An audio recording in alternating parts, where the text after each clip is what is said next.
ये पक्का समझिए, भक्त का यश तभी फैलता है जब, जैसे झंडा फहराता है ना तो डंडे पे फहराता है, जितना मजबूत डंडा होगा लंबा होगा उतना ही झंडा फहराएगा।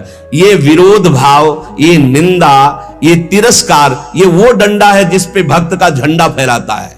अरे जमाने जोर लगा ले, कितना जोर लगाएगा, भक्त और भगवान का झंडा कभी ना झुकने पाएगा। जब भगवान प्रताप प्रकट करते हैं, कौन दो सिर वाला ऐसा पैदा है जो उसका बाल बांका भी कर सके। इसलिए प्रेम मार्ग में चलने पर ना तो भय होनी चाहिए और ना भोग दैन्यता। प्रेम पवित्र होता है, इसमें छल नहीं, कपट नहीं, बेईमानी नहीं, स्वार्थ नहीं।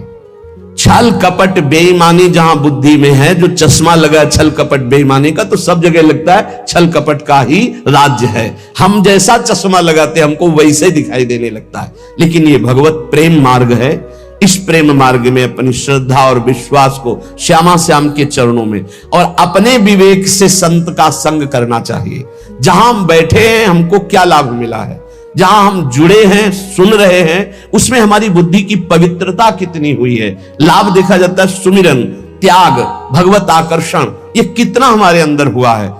ये हमें देखना है कि हमें जो सत्संग मिल रहा है उससे हमारे भगवत मार्ग कितना पुष्ट हो रहा है, तभी हमारा दृढ़ विश्वास होगा। और जो पुष्ट हो रहा है वो हमारे ऊपर कृपा है श्री जी की, गुरु जी की, आचार्य की, तभी हमारा उत्साह बन पाता है। तो बचना चाहिए अपने श्रवणेन्द्रीय के प्रपंच जनित वचन सुनने से, नेत्रेंद्रीय से दोष दर्शन से, तो हमारा जो हृदय है वो छल कपट बेईमानी आदि दोषों से रहित हो जाए। सच्चे प्रेमी में पाप आचरण नहीं रह जाते। जो सत्य मार्ग के पथिक हैं उनमें पाप आचरण नहीं होते।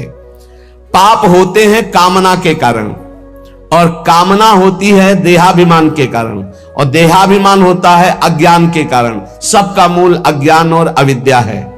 जब प्रेम का प्रकाश होता है तो अज्ञान ही नहीं रह जाता, इसलिए ना वासना रह जाती, ना कोई कामना रह जाती है। भगवत प्रेम ये अंतिम चरम पुरुषार्थ है, जो मोक्ष के आगे की भी बात है।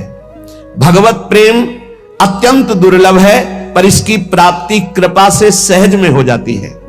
अत्यंत दुर्लभ है पर कृपा से सहज में हो जाती है। यदि कोई अनन्य उत्कंठा रख करके भगवान के जो वचन शास्त्रों में, संत के वचन, उनके आश्रित हो जाए, निर्भर हो जाए, तो ये प्रेम प्रकट हो जाए। हम चाहते हैं कि हमें प्रेम मिल जाए, पर हम विषय भोग नहीं छोड़ेंगे, हम नाना प्रकार की पापाचरण नहीं छोड़ेंगे, तो विषयों में सुख बुद्धि जब तक रहेगी तब तक भगवान में प्रेम नहीं हो सकता। प्रेम के प्रवचन भले हो जाएं, प्रेम की बातें भले हो जाएं, विषयासक्ति और प्रेम ये बिल्कुल विपरीत है। जैसे दिन और रात, विषयासक्ति रात है और प्रेम दिन है। जिन साधकों के हृदय में विषय भोगने की प्रबल लालसा है और वो उनको त्यागे हुए आगे बढ़ रहे हैं, तो उनका विषय रस के प्रति आकर्षण कम होते होते नष्ट हो जाएगा। लेकिन जो साधक विषय आकर्षण के साथ विषय